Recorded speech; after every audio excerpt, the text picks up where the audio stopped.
ওনারা বলেছেন যে আমাদের নিরাপত্তা যদি লাগে, আমরা বলেছি আমাদের কোনো অতিরিক্ত নিরাপত্তার প্রয়োজন নাই, আমরা এটা নেবও না। এটা রাজনীতিক যেহেতু দায়িত্বে আছি, সেই জায়গা থেকে সবাই যেটা পায় সেতটুকুই হতে পারে। আমরা বলেছি যে আপনি এই 5-6 জন 7-8 জন 10-12 জন মানুষের আমরা হয়তো সরকার নিরাপত্তা দিল, আমরা হয়তো বাসায় বসে থাকলাম, গাড়িতে বসে থাকলাম, গানমেন্ট নিয়ে চলাফেরা করলাম, কিন্তু বাংলাদেশের যে আপামর মানুষ যারা রাস্তায় নেমেছিল, যে ছাত্ররা রাস্তায় নেমেছিল, যেহেতু ঢাকায় থাকে না, যেহেতু ঢাকার বাইরে থাকে, কোনো একটা উপজেলায় থাকে, জেলা সদরে থাকে, অথবা শহীদ পরিবার আহত, তাদের নিরাপত্তাটা কিভাবে হবে? আমরা তো শুধু কেবল আমাদের নেতাদের নিরাপত্তা নিশ্চিত করলে হবে না, নেতাদের নিরাপত্তা দিয়ে জুলাই টিকে থাকবে না। ফলে সামগ্রিকভাবে সমাজ থেকে, রাজনীতি থেকে যদি আওয়ামী লীগের প্রশ্নে সুরাহা আমরা করতে না পারি, আওয়ামী লীগের বিরুদ্ধে, ফ্যাসিবাদীদের বিরুদ্ধে আমরা যদি গণপ্রতিরোধ বজায় রাখতে না পারি, তাহলে আসলে আমাদের কোনো নিরাপত্তা নাই। জনগণই আমাদের নিরাপত্তা, আমরা সেই জনগণের কাছেই আমাদের নিরাপত্তা নিতে হবে, এবং ফলে রাজনৈতিক দায়িত্বটা আমাদের পালন করতে হবে। সরকার অবশ্যই প্রশাসনের বিভিন্ন জায়গায় আওয়ামী লীগের লোকেরা আছে, পুলিশের বিভিন্ন জায়গায় আছে, এবং মিডিয়া থেকে শুরু করে নানান ছদ্মবেশে যে আওয়ামী লীগ আসছে, সরকারকে এদের বিরুদ্ধে কঠোর হতে হবে। আর বাকিটা রাজনৈতিক দলের জায়গা থেকে আমরা বলেছি, কোর্টপাড়ায়, বিশ্ববিদ্যালয়ের সকল রাজনৈতিক দলের, ফ্যাসিবাদ বিরোধী দলগুলোর মতাদর্শীপন্থী কিন্তু সংগঠন রয়েছে, তারা যাতে তাদের সংগঠনকে, তাদের মতাদর্শী লোকদেরকে মোবিলাইজ করায়।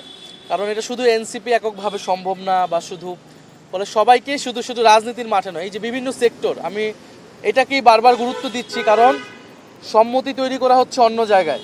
আরএফএল অডিটর, বাঁকা হয় না, ফাঁকা হয় না, আর ভাঙা এক কথায় অসম্ভব। কোর্টে তৈরি করা হচ্ছে, মিডিয়াতে তৈরি করা হচ্ছে, বিশ্ববিদ্যালয়ে তৈরি করা হচ্ছে।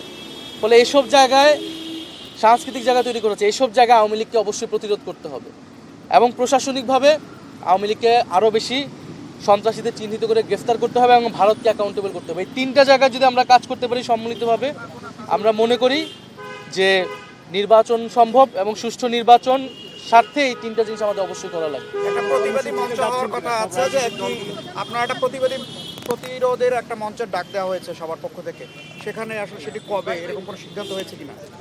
আজকেও ইনকিলাব মঞ্চের প্রোগ্রাম আছে আমাদের পক্ষ থেকে, হাসানুদ্দৌলা সেখানে গিয়েছেন। আমরা অন্য দলগুলোকে বেশি বলেছি, ওসমান হাদির পরিবার থেকেও ওনারা বলেছেন, আমরা সম্মিলিতভাবে আমরা সর্বদলীয় প্রোগ্রাম করব এই বিষয়ে। আপনারা রাজনৈতিক দলগুলো একসাথে বসবেন কিনা আওয়ামী লীগ প্রশ্নে, বা আপনারা যৌথ কোনো ঘোষণা দিবেন কিনা এই আওয়ামী লীগ বা ফ্যাসিবাদ বিরোধী?